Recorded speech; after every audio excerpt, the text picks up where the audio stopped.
ख्वाजा दुनिया में 60 और 70 की दहाई में बेशुमार नए लीडर पैदा हुए।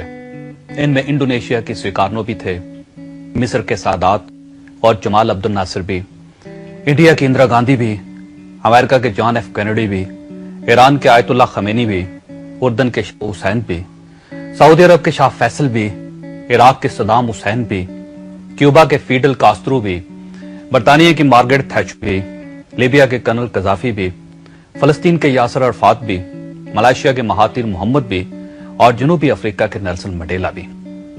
लेकिन सियासी तारीख के मौरखीन का कहना है कि पाकिस्तान के जुल्फकार अली भुट्टो दुनिया के इन तमाम लीडर्स के भी लीडर थे।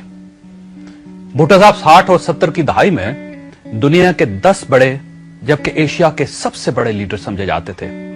भुट्टो साहब को अल्लाह ताला ने बेशुमार सलाहियतों से नवाज रखा था। मसलन उनकी याददाश्त हैरान कुन थी।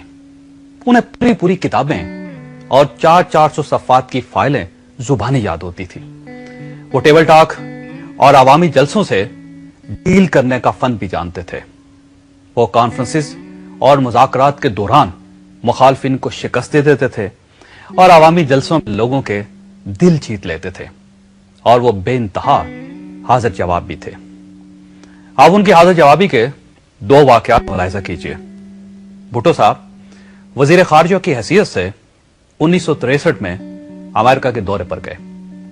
वहां सदर कैनेडी के साथ उनकी मुलाकात हुई।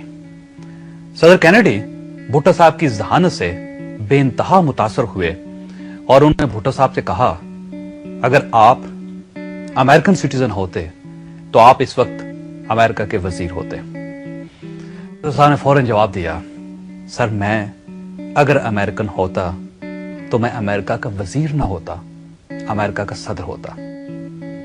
कैनेडी ने भुट्टो साहब से कहा, आप इस वक्त व्हाइट हाउस में हैं और व्हाइट हाउस दुनिया का पावर हेडक्वार्टर है। भुट्टो साहब ने फौरन जवाब दिया, और दुनिया का पावर हेडक्वार्टर इस वक्त मेरे पांव के नीचे है। भुट्टो साहब सोते भी कम थे, खाते भी कम थे और ब्यूरोक्रेसी की सुनते भी कम थे। पाकिस्तान में नाज़रीन 30 साल तक लीडर्स ने गरीबों, किसानों, मजदूरों और हारियों की बात की।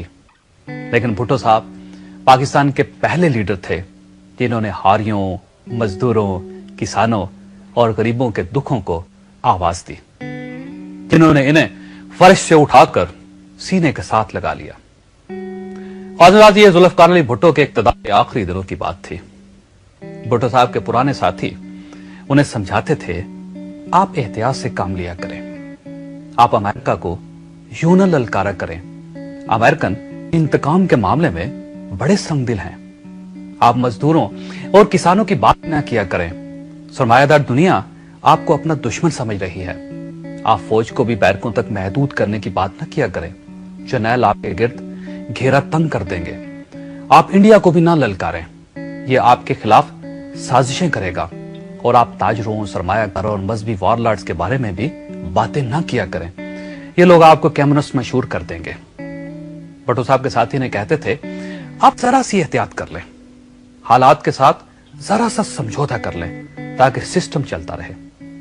लेकिन भुट्टो साहब अपने साथियों को हमेशा ये जवाब देते थे कि मेरा दिल भी मुझे हालात के साथ समझौता करने के मशवरे देता रहता है। मैं भी चाहता हूं अमेरिका के मामले में, सरमायादारों के मामले में, फौज के मामले में और मजहबी जनूनियों के मामले में एहतियात किया करो। लेकिन फिर जब मैं लाड़काना, लाहौर, पेशावर और नौशकी के गरीब हारियों, मजदूरों और किसानों को देखता हूं तो मैं बेबस हो जाता हूं और मैं अपने आप से कहता हूं, जुल्फकार अगर तुमने भी समझौता कर लिया तो इस गरीब कौम का मुकद्दर कौन बदलेगा, इनका साथ कौन देगा। गरीबों के वो ख्वाब जिन्होंने भुट्टो और मोहतरमा बेनजीर भुट्टो की पलकों में जन्म लिया था, क्या वो ख्वाब आज भी ताबीर की तरफ सफर कर रहे हैं? क्या पाकिस्तान पीपल्स पार्टी भुट्टो के पाकिस्तान को भुट्टो का पाकिस्तान बना पाई और क्या बना पाएगी?